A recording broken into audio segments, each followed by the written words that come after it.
This cop saw a baby in a hot car and shattered the window, then realized he'd made an awful mistake.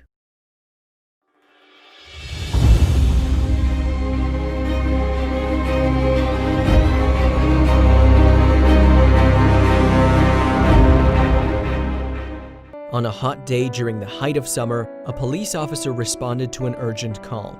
A baby was stuck inside a car in a parking lot with the mother nowhere in sight. And after arriving at the scene, the police officer understandably began to try to rescue the infant. Eventually, though, he realized that something was up.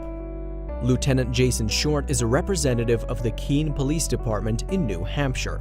And on one particular day in July 2016, he found himself in a very unusual situation. In fact, something happened to him while he was on shift that made local headlines. It all started with a 911 call made by a member of the public. The concerned caller reported that they had seen a baby left in a car sitting in a shopping plaza parking lot. Even more ominously, the car's windows were closed on this hot day, and the temperature inside of the vehicle must have rocketed. Naturally, Short responded immediately and raced over to the scene of the incident. Aware of the potential danger to the baby, he knew that time was at a premium. "I got there as soon as I could. I don't know how fast I was going, but it was quick," Short told New Hampshire news channel WMUR in August 2016. And once he had located the car in question, he peered inside to see what appeared to be a young baby covered in a light blanket. Peeping out underneath, meanwhile, were soft infant shoes and a bottle of milk. But as the child's mother was seemingly nowhere around, Short had to make a potentially life or death decision. Could he afford to wait for the mom to return? In that moment, his gut decision was that he didn't have enough time to wait for the car's owner. The weather outside was sweltering after all, and no one could be sure how long the baby had been inside.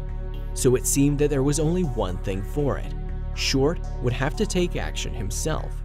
Consequently, he grabbed his baton and started beating the car window with it in an attempt to free the child. And before long, the window shattered, allowing him to successfully gain access into the car. When he did, however, he feared nothing short of the worst.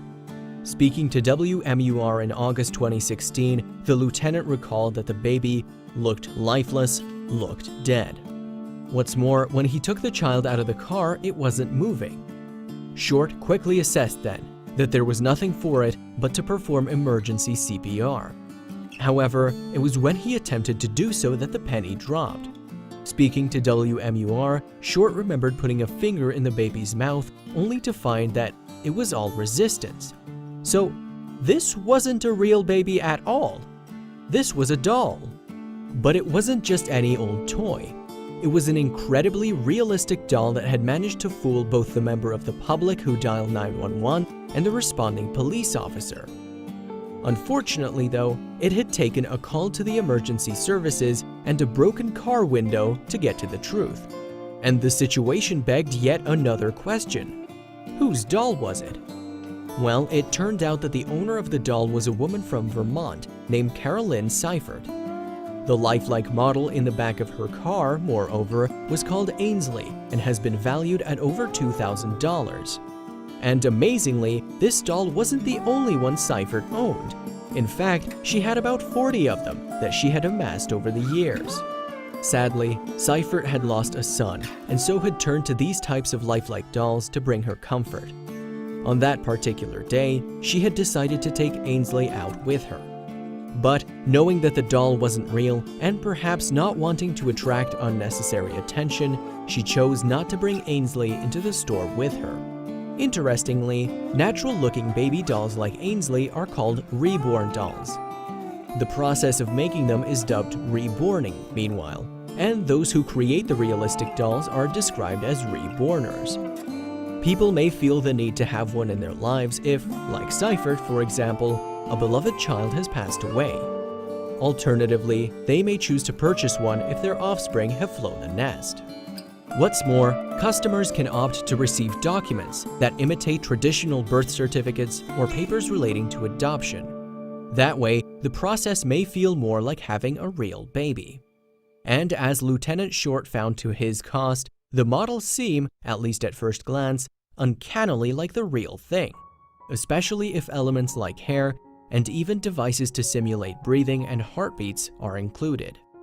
Although this story ends happily, with no babies coming to any harm and no lasting damage done, it seems as if Seifert did not enjoy any of the media attention associated with the incident. That's judging from a statement she made afterwards to WMUR, in which she stated that she has been laughed at and embarrassed by all the fuss. Perhaps feeling judged about her decision to adopt so many dolls, she concluded her statement to the news station with some heartbreaking words. "You can't know how people choose to deal with their losses in life," she said, suggesting perhaps that it is her dolls that help her with her grief after losing her son. Not only that, but Seifert has also expressed her hurt at the damage the police officer caused to her car that day. In response, the Keene Police Department, apparently not wishing her to be out of pocket, has said that it would make it up to her by covering the costs of repairing her vehicle. But that doesn't mean that Short regretted his actions one bit. Indeed, as he genuinely thought there was a real baby stuck inside a baking hot car, he did the right thing in his mind. "I would never assume that it's a doll," Short told WMUR. "I would always assume that it's a child. I would never do anything different," he continued, reasserting his belief that he acted appropriately. Furthermore, he decided to give some parting advice to Seifert to avoid the same thing happening again in the future. He suggested that she should either leave the doll at home or alternatively bring it inside with her when she leaves the car. And Seifert has apparently learned from the incident too.